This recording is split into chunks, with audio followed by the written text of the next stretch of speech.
Hi, I'm Erin Power. And I'm Laura Rupsis. We're certified health coaches, and this is Health Coach Radio. This podcast is about the art, science, and business of health coaching. We share our insider tips to help you become a better coach and entrepreneur. And we interview expert guests to discover how they've made it in this growing field. It's time for health coaches to make an impact. It's time for Health Coach Radio. Our guest today is Sylvia Hall, co-founder of Lifted Naturals, which is one of the top probiotic brands on the market today, widely available to consumers of all levels, and is even sold on Amazon and in Walmart. Sylvia is probably one of those born entrepreneurs, which not all of us are, but it can be very inspiring to listen to the inner workings of this kind of mind. Sylvia got into the probiotics business after solving her own health struggles with the help of probiotic supplements. In struggling through her own issues with gut health, she became her own advocate for her own health, and then took a step that many of us maybe wouldn't immediately leap to. She created the product she wished had existed for her as she worked through these health woes. Identifying a gap in the marketplace and then, with virtually no experience, deciding to fill it, that's a boss move. Within just 3 years and extreme competition in the space, they've been able to take it to a very successful place. Sylvia was able to retire her husband from his job so he could be home with them and bring her family closer. We cover a lot of ground in this episode. Sylvia's personal journey through postpartum depression and anxiety, the health scare and subsequent thyroid surgery that changed her life, the connection between gut health, mood, and probiotics, and how Sylvia grew Lifted Naturals to 1 million plus in sales in less than 3 years while battling her mental health. It's a lot. Our show's sponsor is Primal Pro.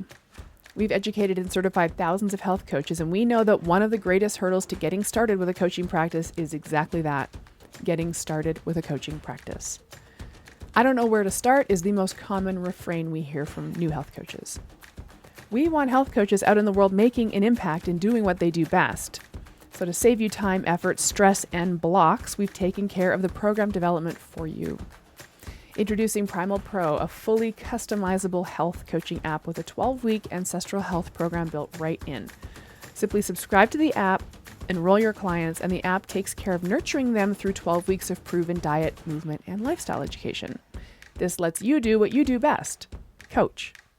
You and your clients will communicate with each other directly in the app so you can stay on top of their struggles and successes as they go. Learn more about Primal Pro at primalhealthcoach.com/primalpro. We're on Instagram, and so are you. As you're listening to your favorite episodes of Health Coach Radio, take a screen grab of your podcast player and tag us in your stories at Health Coach Radio. And don't forget, you can always find the show notes for every single episode of Health Coach Radio at primalhealthcoach.com/radio. We're really excited for you to meet our energetic and inspiring guest today. So without further delay, please welcome Sylvia Hall. All right, Sylvia Hall, how are you today? I'm so good. I can't wait to talk to you ladies and share a bit of my story. Thanks for having me on the show. Oh my gosh, we're so excited to talk to you. There's a lot of different avenues we can go down for this conversation. So hopefully we can get to all of them. But to start, tell us a little bit about who you are and a little bit of your origin story. Sure. So I like to say I kind of waltzed out of the womb an entrepreneur. I don't think you have to. I think you can become one. I think you can read the books, listen to the podcasts, do the mindset work and become one.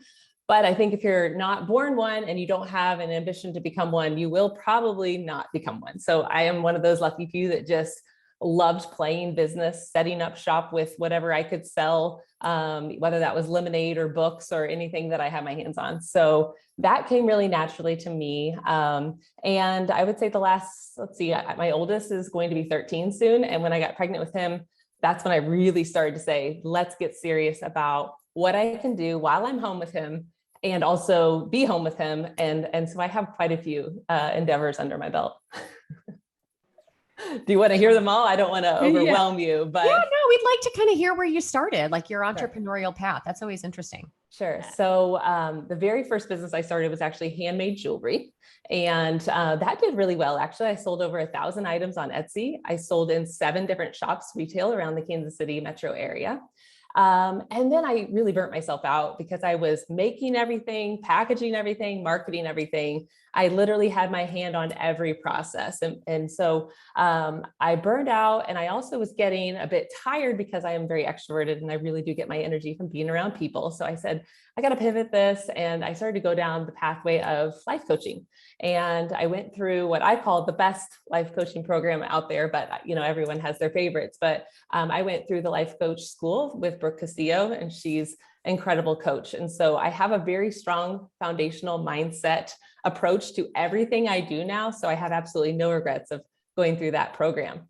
But I did start to grow my life coaching practice and realize I was also getting burnt out. So there's a bit of a theme here, right? Of just like working. And around that time, I was doing a lot of mindset work because I wasn't feeling well. And I found myself to be coaching myself literally all the time. And that's when I was like, okay, I think I'm just doing a little bit too much on the mindset stuff. And I'm failing to recognize that I'm a human being with a body.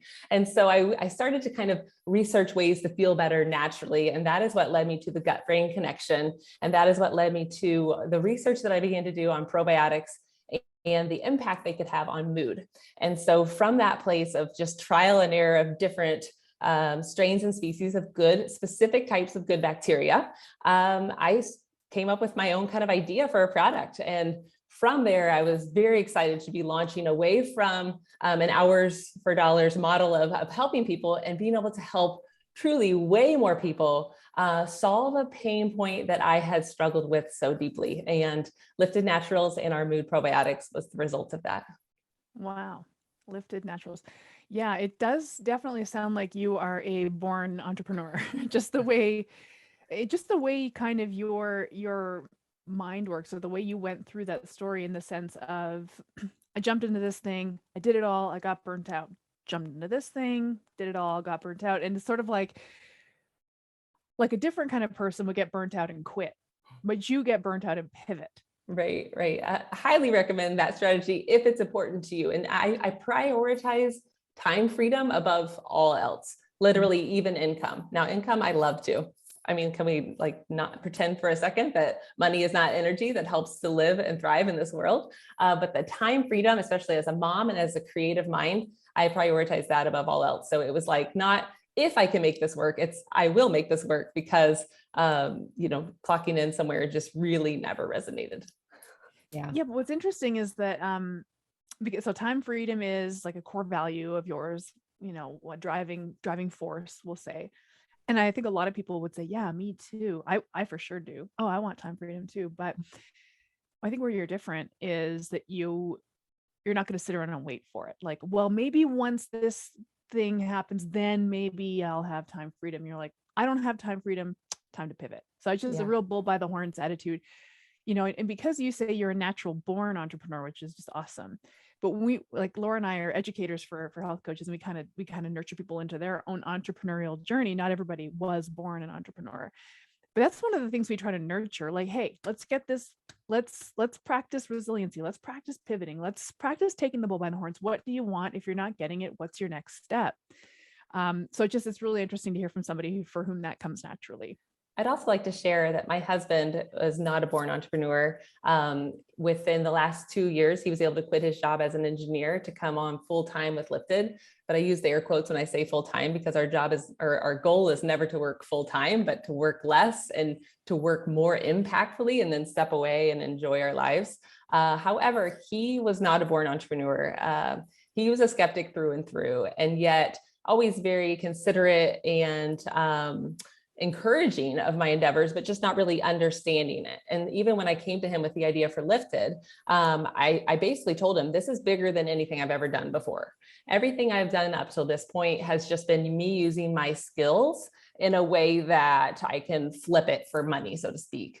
What I'm thinking about doing requires a bigger investment. And we kind of have a deal within our marriage that anytime we spend like a hunk of money, we kind of talk to each other about it. Highly recommend for a thriving, relationship.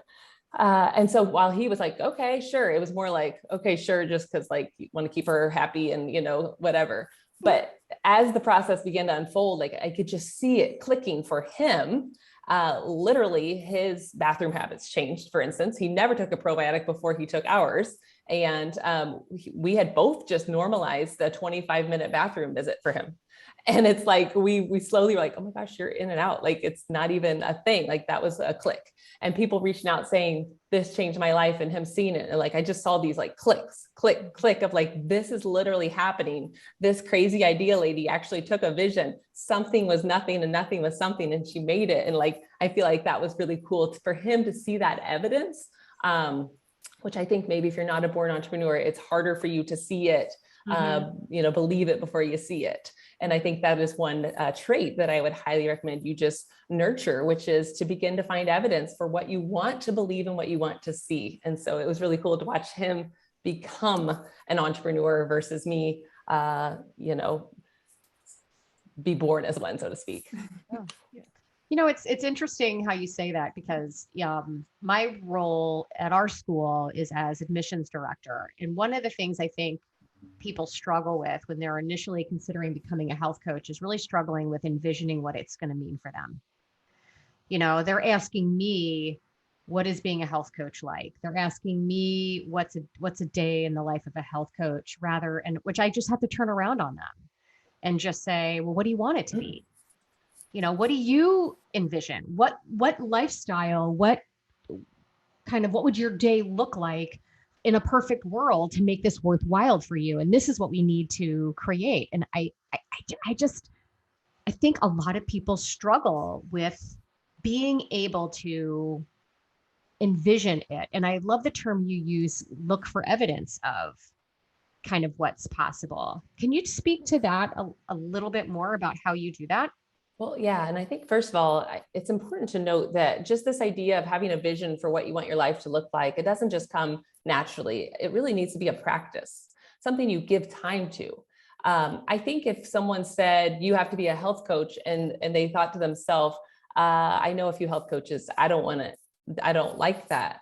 And that's a really big mistake, in my opinion, because you can make whatever you want to be what you want it to be. You just have to give it some imagination. You have to give it a little bit of your energy. And for instance, if someone says like, oh, your daughter plays soccer, you're a soccer mom, I'm like, bleh. Like, I don't like that feeling. And yet I am totally a soccer mom in my own way, because I see her lit up on the field and I want to support that. It doesn't matter if she was playing, croquet or whatever she was playing, she's lit up and I'm going to support that. And so taking time to build your own vision is something that requires a daily practice, in my opinion. If not daily, then maybe weekly. And then as far as looking for evidence, like you're saying, I understand something at my core that I feel like, and this is another one of the things that comes kind of naturally to me. Now, let me just say real quick, there's a lot of things that don't come naturally to me that I am actively working on. For instance, I'm a bit of a chronic worrier. I have a propensity to think through a lot of steps that are not necessary. So I'm just going to point that out. Very human, still a work in progress here. But something I'm good at is what I like to call active storytelling. I understand that in my mind, there are thoughts upon thoughts. We have around 60,000 thoughts a day. And how I feel in my day has a lot to do with the thoughts that I think and the story that I tell. And so even if I start to tell this story that feels heavy, I'm an active participant with my mind. I am the active watcher who says, oh, isn't that interesting? I start to think this way and I feel this way. It's a continuous dance between the thoughts I'm believing about myself and my life and how I feel. And so if someone's feeling very heavy about a certain situation, I can nearly guarantee that they're thinking heavy thoughts about it. So when it comes to becoming a health coach or becoming a wildly activated person in your own life, it really is about the story you're telling and the thoughts you're believing. And just because you think a story right now doesn't mean you have to continue to think it. You really are the creator of your own life experience. And so to take that time to spend some time in practice of what I want to think and believe, excuse me, about myself really can change the entire trajectory based on just simply being that active watcher of your thoughts. Yeah. As time goes on, I'm starting to really believe this more. And I think I was a skeptic to it for a long time. I heard, I'm going to really butcher this, but I heard this, I picked this up on like Instagram. Somebody I followed on Instagram who said, if you can't even imagine it, how are you going to achieve it? Like literally, if you can't even in your wildest imagination visualize whatever it might be, success, happiness, time, freedom, nothing crazy. Like we're not, but if in your imagination you can't envision achieving what you want to achieve, how on earth will you ever do it? And it's like, that's actually a really good point. You know, the power of imagination. And people, you know, folks, I struggle with doing it. It's a question I ask my clients when I onboard them. Like, give me a present tense story of what life looks like when you've achieved your, in this case, your health goals. And people can't do it. They just don't even know how to do it. Like, oh, I'd feel better in my clothes. It's like, no. I wake up, I have energy, I make my coffee, I stand on my, you know, like going through it in present tense using this imagination skill. It's hard. And I wonder what you think, but is it hard because we've been really trained to be super pragmatic and practical? And where have we bred this imagination out of us somehow? I think what we practice is what we get good at. And so if you practice, I'm sorry, I've got a little bit of a frog in my throat, as my niece used to say when she was little. If we practice these thoughts of stress, of something being wrong, that is what we will get good at. And so when you practice a thought of feeling energized or excited, so feeling better, I like to point out, better is not a feeling. So right. When you can identify how you truly want to feel, yes, I respect you want to feel better. And yet, what is better for you? Is it more energy? Is it excitement? Is it happiness, peace? When you can identify that feeling, because a lot of times when you say to someone, how do you want to feel? They are not able to list off the 3 emotions they want to feel. And yet, if you say, how do you feel on a daily basis? It'll be tired, frazzled, stressed, or, you know, it's easy to come up with those for whatever reason. The reason is because we've practiced it. So you can practice setting a new intention, and literally the brain becomes wired for that. I like to think of it as a dirt road versus a paved highway. So once you decide, I'd love to feel excited more often. Why didn't I think of that? Excitement is my favorite emotion. Well, that's a dirt road. So you start to go down that path of, I'm excited. My life is exciting. I'm excited for opportunities. I'm creating opportunities. That's a dirt road. It's kind of harder to make your way through. The highway in your mind is what you've been practicing. So you truly can practice new thoughts and get better at thinking them. It'll be quicker and easier to think and believe as you practice them. I've heard the analogy of the ski grooves, and I absolutely hate winter sports, so it pains me to bring this up. It's cold right now. Says the woman who lives in Calgary. Yeah, it's a touchy subject. But like when you're on a ski grooves, and I don't ski, so anybody listening, do not judge my ski analogy. But like, it's very easy to stay in the grooves. The skis fit perfectly; they've been well worn. If you want, to go out of the grooves is a lot of hard work. But eventually, if you go out of the grooves, new grooves, you have new grooves. It's just hard at first, and then they become easier. I really like that analogy. Yes, neural pathways in the brain. That's absolutely it. Cool. No, I just love that. And I think it's a phenomenal reminder. We've talked about that concept a few times in past interviews, and it sounds like it should be pretty simple. Just start thinking along these lines. It's like everything else. There are certain things that sound simple, but that doesn't mean they're easy to do. Might be simple. Just stop eating that. Simple, right? But it's not easy. It's a very different thing. And to your point, it's got to be something that you actively practice and bring yourself back to. So I love that. So tell us a little bit about how that mindset started. So tell us a little bit about your health journey that led to Lift Naturals, because the reason I want you to share this, if you don't mind, is because a lot of people come to health coaching having come out of some sort of health journey. So this would be a great example of someone who had this health issue and started a business. In your case, you decided not to pursue coaching and to go down the product route. So if you wouldn't mind sharing, we'd love to hear it. Yeah. So it was really, the biggest catalyst was seeing that I wasn't showing up as the kind of mom that I wanted to show up as. That was very painful for me. I was irritated. I was snippy. I was tired. And while I do want to feel better as a human, I think being that mother figure and not being able to do that for my kids was just glaring at me, and really pushed me to, I have to find a solution.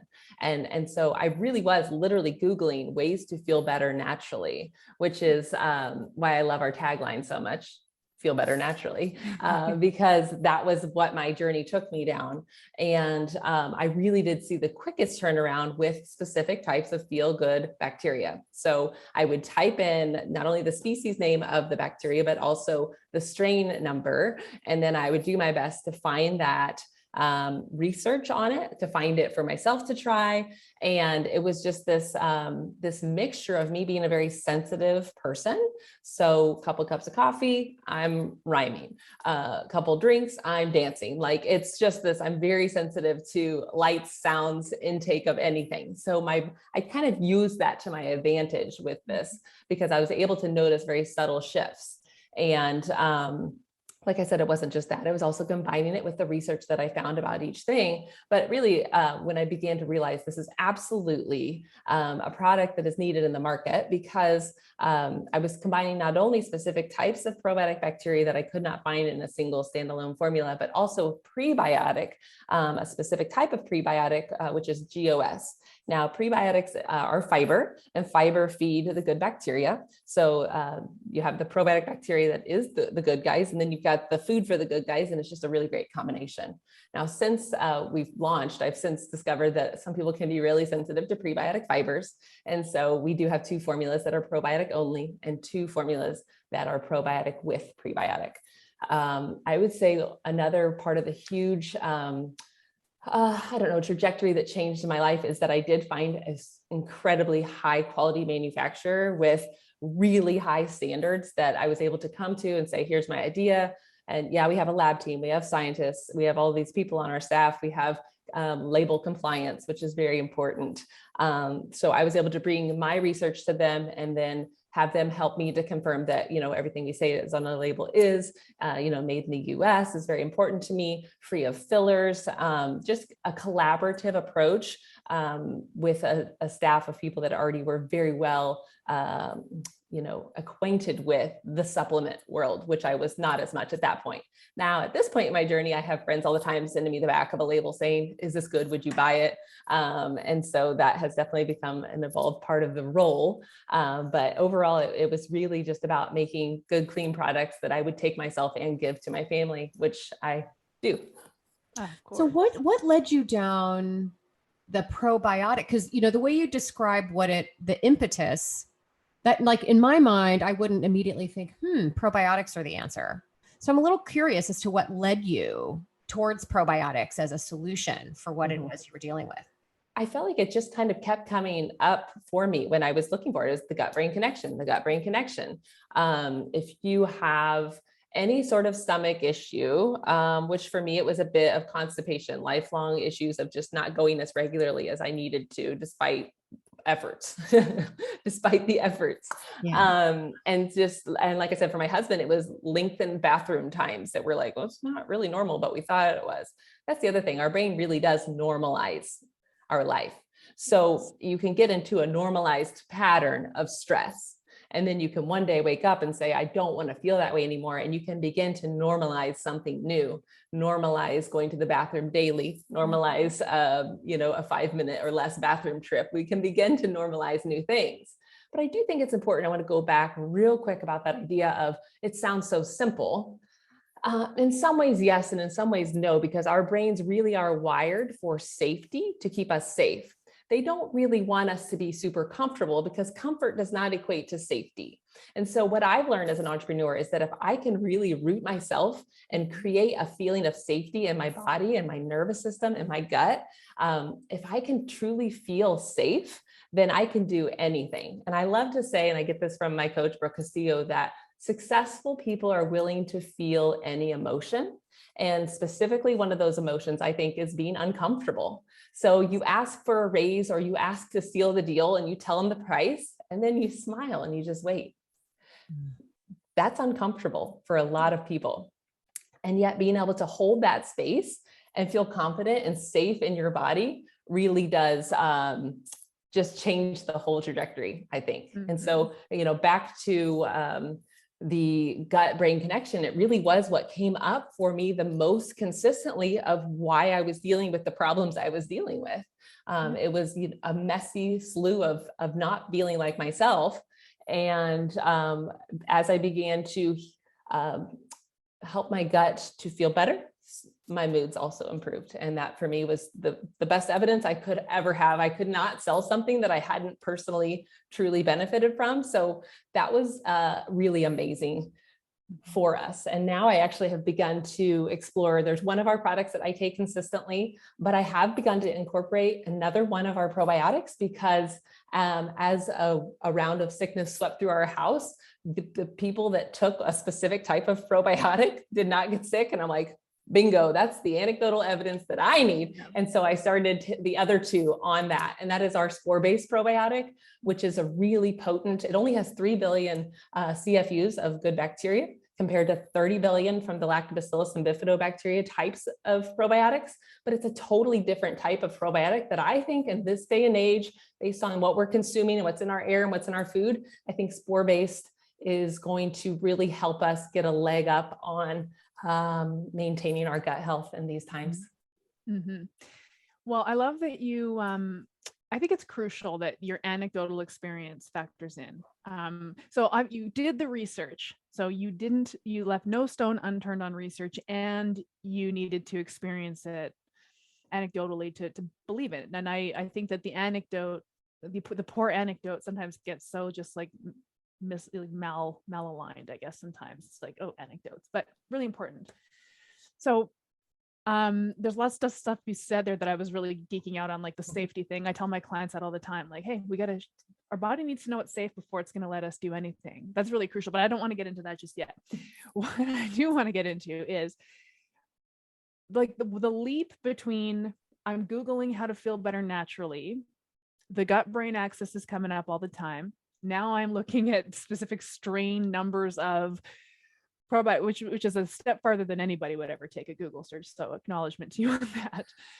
And now I'm going to a product development company. Like, at what point did you decide I need to make these?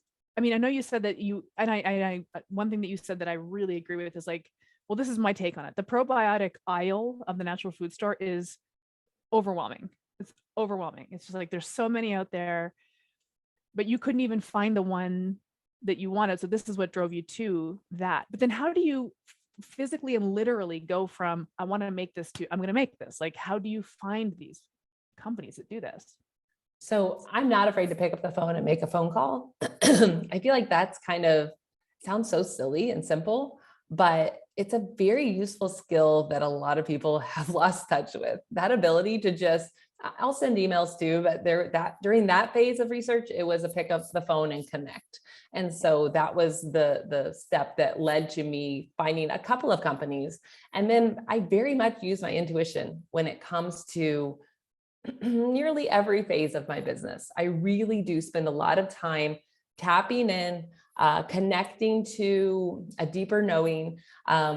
Just in the last year or so, I've created a daily stillness practice that I feel like has really bumped up my game as far as how efficient I am when I work. And all that really is connecting back to that intuition. And so while it was a combination of boots on the ground, doing my own research, and then also following my intuition, and there were nudges that pushed me to create products we have now that it's almost like a blur to me. It happened very fast. I followed my gut, and pun intended, of course, and it really did just fall into place really beautifully. So I think it is this combination of do the work, but trust your instincts too. And that's essentially what I did.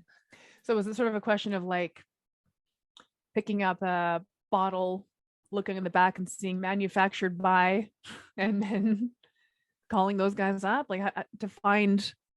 No, it was more just research, just typing in manufacturers based in the United States, good manufacturing practices certified. It was just more of a research type of thing, like to look for companies that had really high standards and that I could check out their facility and that sort of thing.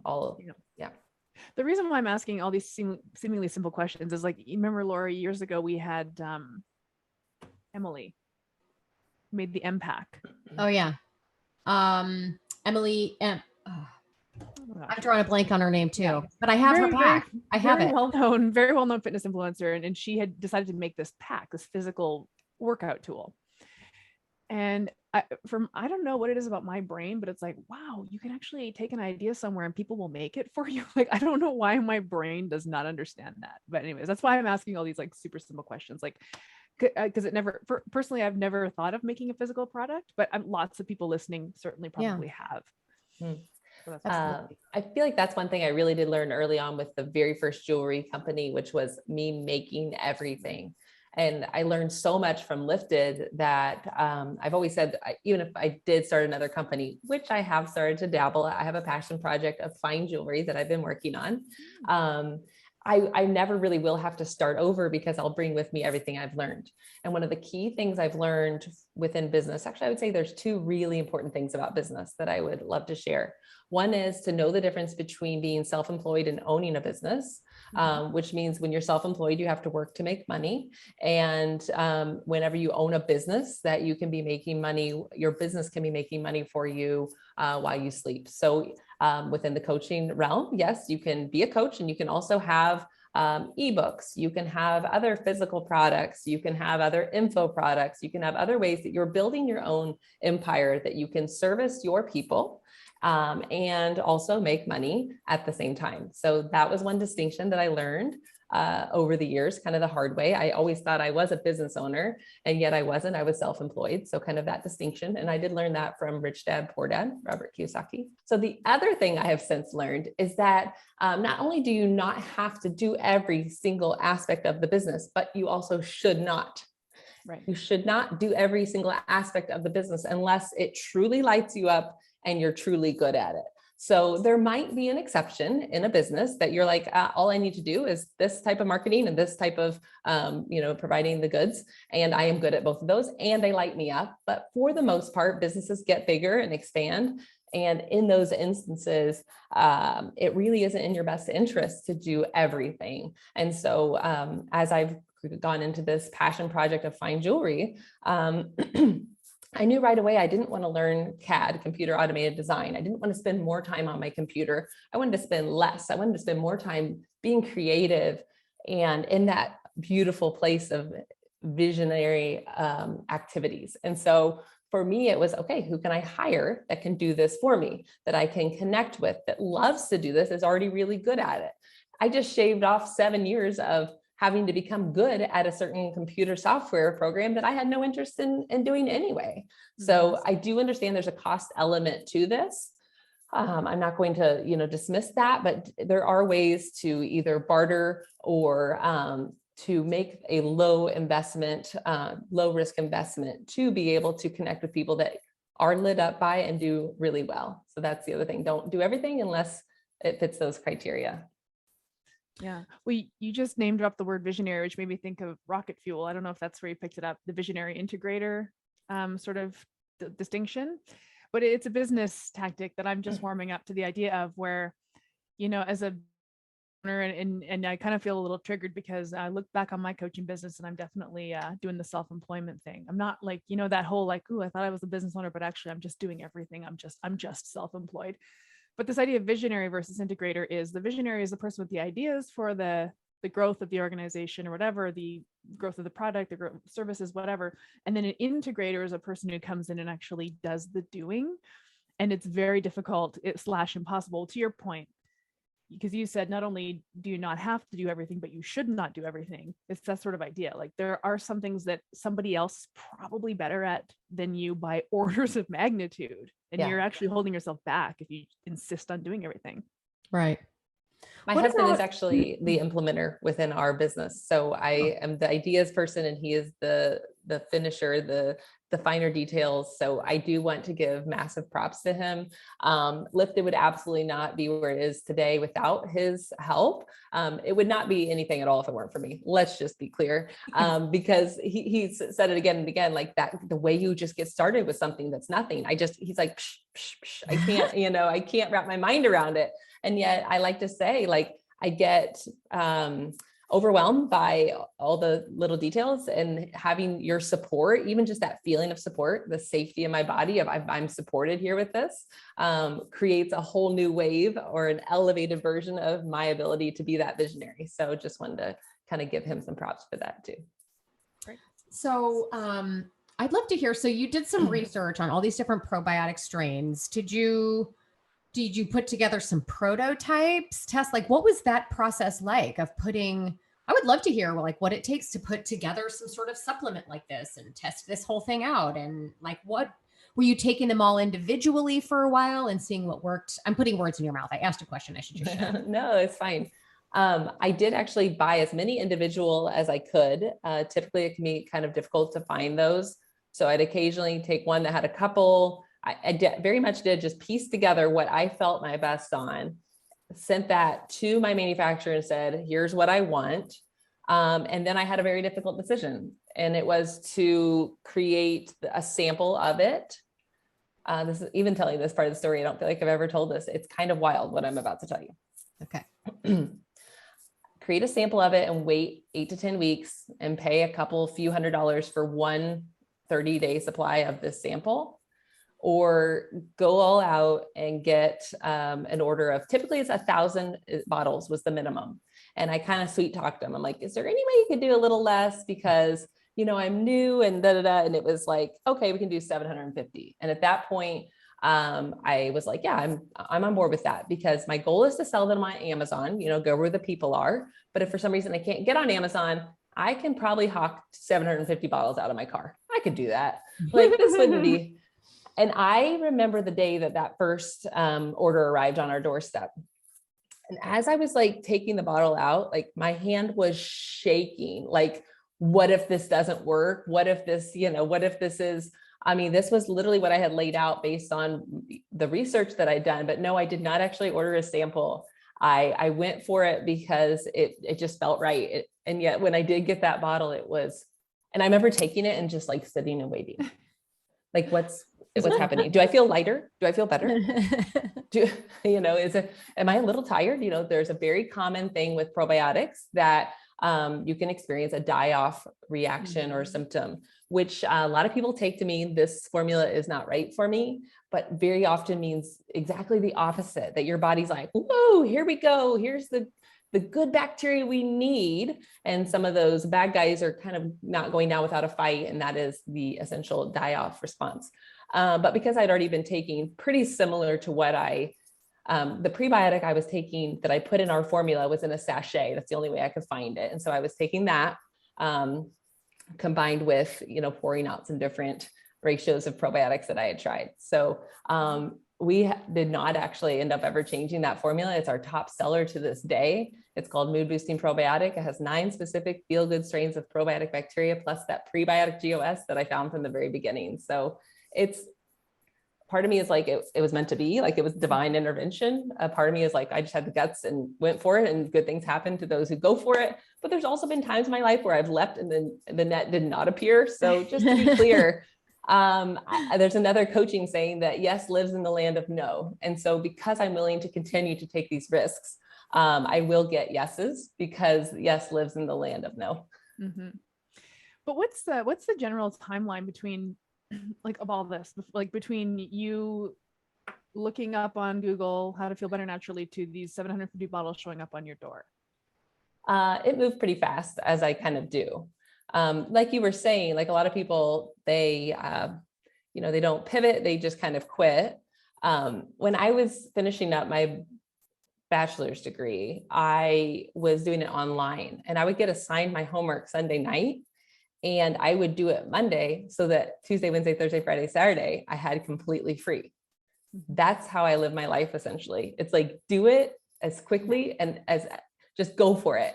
Some people attribute that to me being like an Enneagram 7 or a Leo or whatever you want to, we can point fingers all day, but I love running into the fire and getting it over with, so to speak. Now, that is also a flaw, getting it over with. My loves, we're here to live and enjoy. So why am I always running to the next destination? I am learning to slow down. It really is one of my lessons that I'm here to learn, but I definitely do not struggle with taking action, or taking inspired action and moving forward. So it's one of those things that, if you're always taking steps towards what you want, you will often create it. And yet, if you don't slow down to feel, then that will catch up to you too. Yeah, very good point. So, I mean, I think there's definitely a subset of people that are that just an idea and run with it. But I just think there are far more people. Like my husband is the quintessential procrastinator. Like, why do today what you can do tomorrow? And then he ends up putting himself at a deadline where now he's stressed out and he's got to rush and get it done. So rather than just rushing and getting it done in the beginning, he pushes it all off, and then he ends up having to rush to get it done at the end there instead. I tend to fall someplace in the middle. I tend to noodle over things for a while, and then once I make up my mind, then I'm done. I'm on, and I don't waffle. But I do take, I don't know, I guess coming from my background was always in finance, and I was always about modified risk taking, mitigated risk taking. I was comfortable taking risks as long as I kind of knew what my plan B was, kind of thing, but, I don't know. I think as health coaches, there's a lot of us that have identified products or needs in the market that, hey, wouldn't it be great if, and looking for some sort of a solution that just isn't there. So you end up using something that isn't quite right. I would absolutely love it if someone hears this interview and thinks, you know what? I'm going for it. Yeah, man, I think I'm going to go for it. And, we've had a couple of people, like Anna, for example, Anya rather, who she came out with a CBD oil, right? And she's put her coaching on the back burner too, because this is doing so well for her. So when there's a need in the market, and look, Mark Sisson, our founder, co-founder of our school, that's his deal, man. He saw a need in the marketplace and filled the need, and he's been tremendously successful, but that did not come without risks. Actually, your story of the bottle showing up, Mark has the same story with the mayonnaise. Yeah. It's like he ordered like the minimum of this Primal Kitchen mayonnaise, and it was like, I don't know, is this going to be a thing? And then obviously it's a huge success. Mayonnaise, mogul, basically. So I think it's important kind of bringing up that idea of not everybody is going to do their homework assignment from Sunday on Monday. Let's be real. You're right. There's a reason I do it though. It's useful for me. And so I like to challenge people that if your strategy is procrastination, what is the payoff that you're getting for that? You're getting a payoff, whether it's the thrill at the end of it, or it's the satisfaction of knowing that you can do things when you want, or it's some sort of payoff. So if you can clarify for yourself why you do what you do. I know why I do what I do, because I feel satisfaction and relief when I get done the thing I don't necessarily know if it's going to work or not, right? There's a risk, like you said. And so for me, the satisfaction comes from doing the thing, eating the frog, if you will, right? We've heard the analogy, if you've got to do something that you don't want to do, you do it first thing and then you're done with it. I feel like I've really taken that to a good level for myself. Now, if all you're doing all day long is eating frogs and you really want to eat a squirrel, oh my goodness, I'm kidding. I don't know. I don't want to eat either. But if you're doing that, then yeah, that's the question you have to ask. What is this useful for me? What is this working for me now? And so being clear about the payoff of why we do what we do. I would never try to say you should become more like me. Like you should do things right away.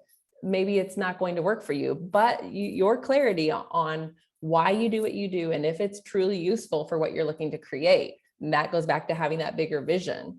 I don't have the energy to push something off till the very last day. My daughter, who's 10, had a book report. It was due before winter break, but she didn't do it. I can't even fathom. But I'm doing all sorts of like mindful parenting, like, well, I guess this is, you'll talk to your teacher about this. Like, I did not do it. You not did it. And so over break, she was to get it done. And I kept saying, let's get it done early on in the break so that you can enjoy the rest of your break.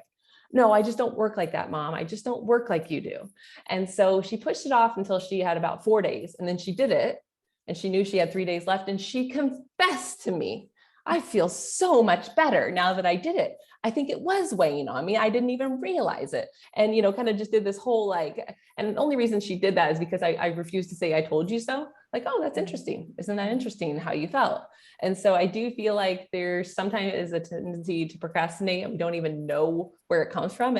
But as adults, we've probably seen enough patterns that we can pinpoint what we're getting from it. So just getting clarity on that may be useful. That's really insightful. It's actually a really insightful coaching question. Like think about it from the perspective of coaching your clients. I'm thinking of one client in particular that I have, and I don't want to get into the weeds of this, but she very honestly reports that she just is not great at sticking with any eating program at all for more than 2 or 3 days. And I've asked her, why do you think that is? And she says, petulance. I'm petulant. I like to do whatever I want. And I've never thought to ask, what's the payoff of petulance? But I think it's an interesting coaching question to ask, but also so we bringing it back now to business development. It's one of those one-liner questions, like, what do you want? What is your perfect day look like? And what's the payoff? These are little questions that we, like journal prompts, we can ask ourselves sort of when we're having our mindful moments. Mm-hmm. Absolutely. Yeah. And I love the observation too, what you said, what are you getting out of doing it that way? Because you're right. There's some sort of perceived benefit for doing it that way. I mean, I knew friends in college, man, that would put off doing papers and studying and their answer was always, I'm best under pressure. Like, I just do much better under pressure. I don't do as well when I have all the time in the world. So I think you're right. A little bit of the thrill of the adrenaline rush or whatever that you get out of doing that. They got something out of it. Whereas for me, oh my God, I was a disaster if I had put things off to the bitter end like that. Have you heard about how the length of a project will take you, it'll expand or contract based on how much time you give yourself to do it, right? Yeah. So I would think that this is me coming at it from, I don't know, let's do it sooner kind of perspective. I'm not saying it's right. This is just simply what works best for me, is that if I can still set a guideline of, I'd like to get this done in 90 minutes. And then think about all the energy I have after that for the other projects. Like, so my husband and I are actually working on creating an NFT business, and we are setting some really big goals for Lifted. And then I told you that I have a passion project of fine jewelry, and it's like, wait a second, this is a lot going on, but really it's having that clarity of what each thing requires of me and not needing any sort of illusionary pressure from society, because as an entrepreneur, you're not going to have the same level of pressure that you would if you had like a job or a boss or a deadline. You create your own. And so being able to work and create your own deadlines, create your own pressure, I think really will indicate your level of success. Just like with Mark and the mayonnaise, nobody was waiting for him to create a perfect mayonnaise. Just like my mood boosting probiotic, nobody was sitting around saying, hey, is that out yet? Right. It was me holding myself to it. And I think that a lot of times we just fall short to what we expect of ourselves. And like you said, when you begin to dream bigger and allow yourself to feel safe in your body, dreaming that much bigger, you can start to create a lot more in your life. Mm-hmm. But just bringing it back to this like procrastinator archetype that Laura kind of queued up for us, the person who, I work better under pressure. Honestly, and I'm a little closer probably to you, Sylvia, on this continuum. Sometimes I think that's an excuse. Like, I think you're just saying that because you did leave it to the last minute. Now you're trying to justify it. Right. But I also don't necessarily think that procrastinator, that's not going to work when you are on your own and you are beholden to your deadlines. You know what I mean? They're your deadlines and you have to meet them. Yep. That's just not going to work. So it's kind of like we all have to do like your daughter did and kind of just nudge it forward a bit and see if we like it. Yeah. Right. I have on the one end, I hear you with the excuse and I can agree with you. And then there's another voice in my head that says it's also potentially like a trauma response of not feeling safe enough to do the X, Y, and Z until all these other criteria are met, or even a perfectionism standard that these people are holding themselves to a standard so high that's so impossible. The only way they can get themselves to do something is to be under this crushing feeling of pressure. So there's like a compassion side of me too that says, how else can we do this though? Does it really feel good to do it this way? Is there a better way? You know, those gentle questions that can nudge us into change that I think are worth asking. Yeah. I don't know if you would have this at the tip of your fingers, but if a person wanted to start a product or business and they had this maybe procrastinator archetype going on, would you have any advice for them? Yes, I do actually have one that comes to mind right away, which is to take one small step of inspired action every day. So maybe that is writing one email of a pitch, making one phone call, making one list of the steps you need to do.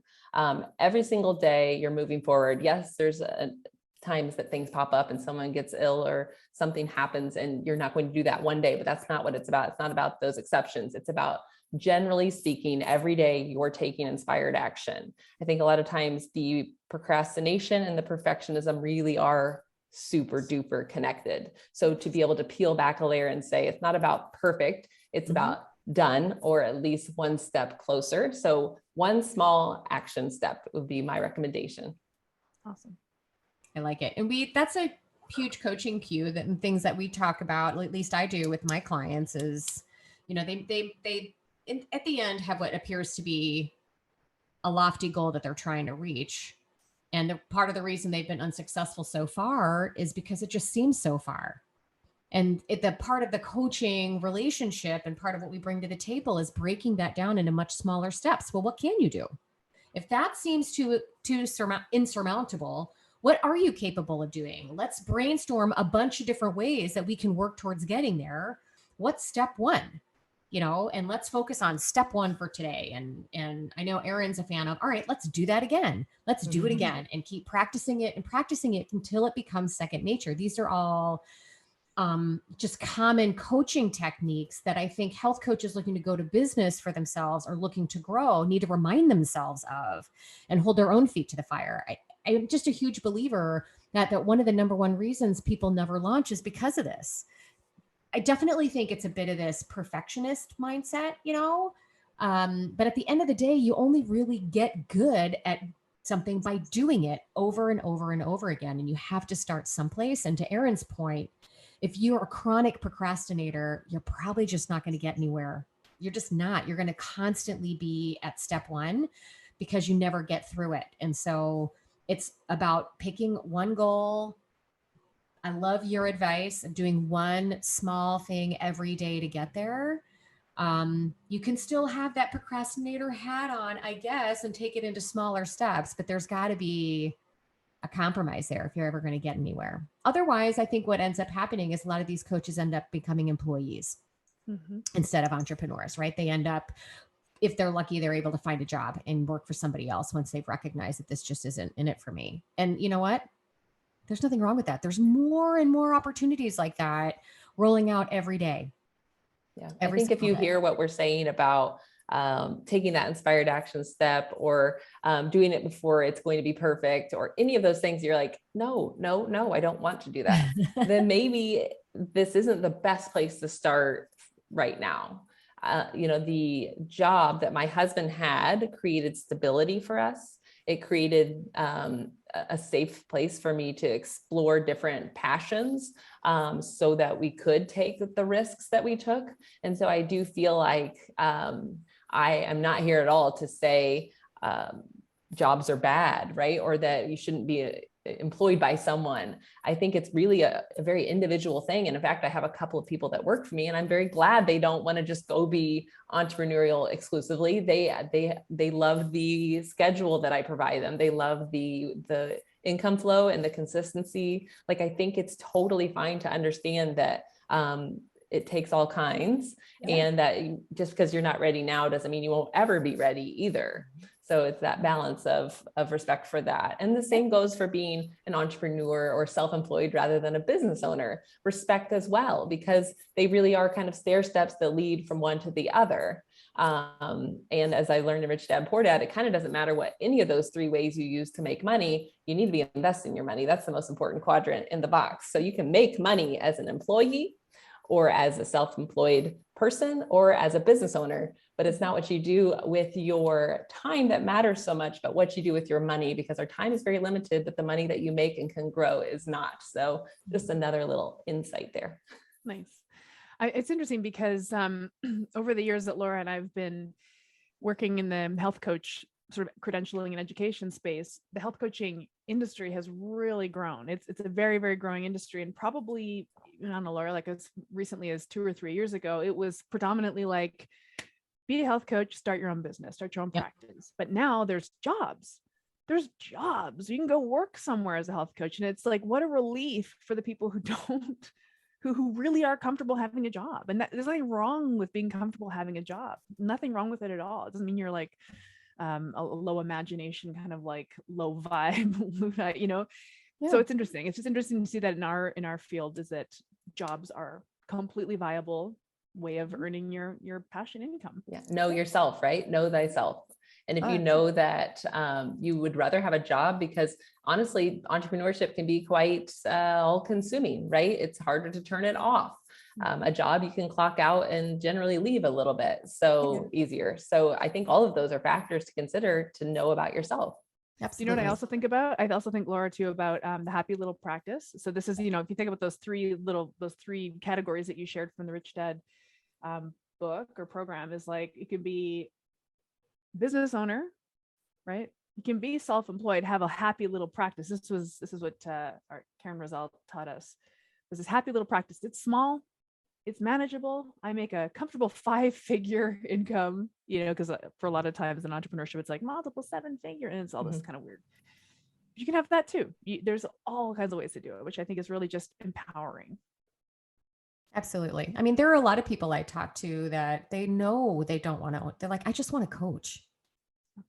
Where can I just go coach people? I don't want to start a whole business. That sounds really stressful and not at all what I want to do. So the good news is there's larger companies that are hiring health coaches. There are coaching companies that are hiring coaches. There are legit entrepreneurs that have grown so big, they have to hire more help and they need more people. I mean, so there are so many opportunities out there now. And you can, to a certain degree, flex your own little entrepreneurial wings within that subset too. You know, some employers are going to have their own program that they want you to deliver. And then there will others that will give you some flexibility to be able to build a program and to take ownership of that. So it's just finding the right sort of niche for you based on what's calling you. But there's lots of people, so many people that I talk to that love the idea of being their own boss, working from home, setting their own hours. And what I try to drive home when people ask, you know, how long does that take? What's that's like? I say, you know what? It's hard. Okay. Know that going into it. It's hard. It is not easy. It took me 3 years, you know. Some people have done it far sooner. Some people take longer, but if you keep taking steps in that direction, you're going to get there. Yeah. And I think maybe you were starting to say, Erin, I don't know if this is exactly where you're going, but you could potentially be in every single quadrant. So you could be employed at a place that allows you to coach, and maybe it's 20 hours a week that you work for them. And then you can come down to the self-employed, and as long as your employer doesn't mind, you could have a couple of clients that you work with one-on-one and that you help. And then you could also have a business because you've then created an ebook and a website and a blog, and you do sell this ebook, which is a really great entry-level type of information for people to learn more about you. And they pay $10 and they get the ebook, and it's this concise and it's on autopilot that it can sell. And maybe you have some funnels set up for it. And then essentially, like I said, it all leads to the idea of investing your profits so that you're not working and working and working. Well, that's my favorite paradigm, the cobbled together income, which is what I do. That's what we do. Laura and I do that. Great. Okay. There's so much good wisdom here. I actually have a probiotic question for you, if we could just like pivot.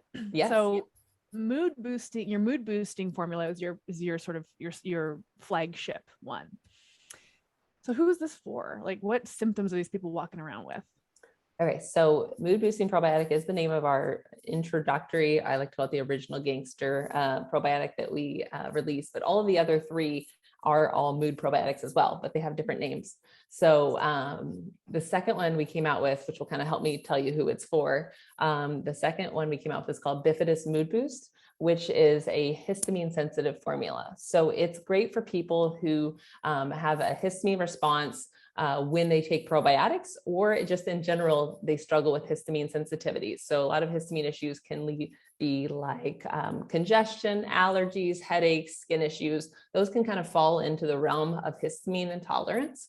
And so we learned quickly that while mood boosting probiotic is generally great for the masses, that histamine sensitive individuals do better with non-histamine producing strains of good bacteria. So Bifidus Mood Boost also has that prebiotic GOS, just like I mentioned before, and it has 4 types of specific feel-good bifidobacteria types of bacteria.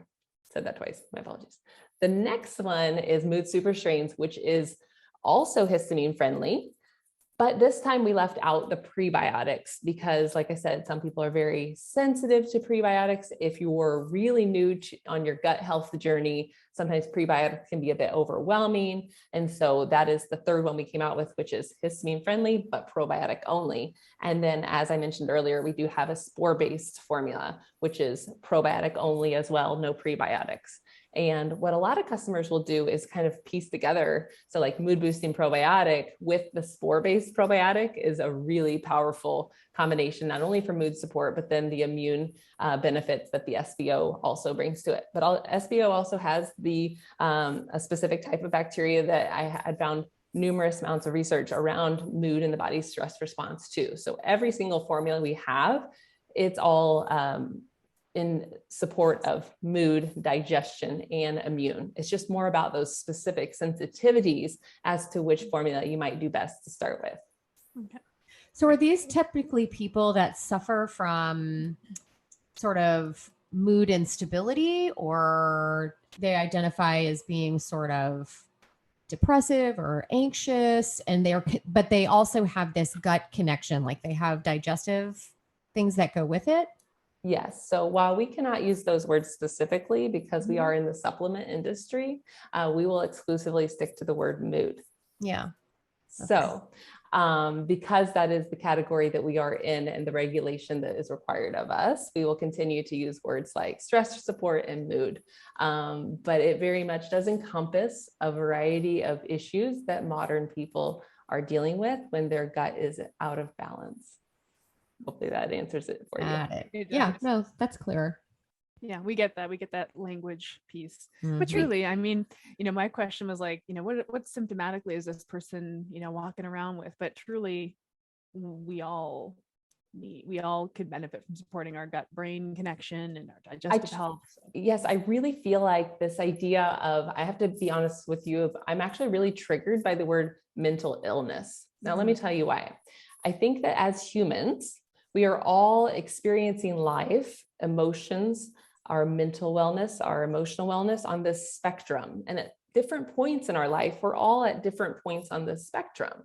And I just feel like to say someone is struggling with mental illness kind of makes them pinpointed into this category. And I know there's been this big push for let's drop the stigma.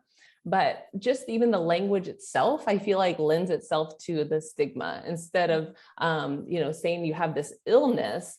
I think that I'm more comfortable with, like, I've been really struggling with my mental health lately, or I need to really prioritize more time to feel better within my emotional health. And we kind of use those words mental and emotional health interchangeably until further notice when we maybe aren't able to use those words either. But for now, I think I can still say that.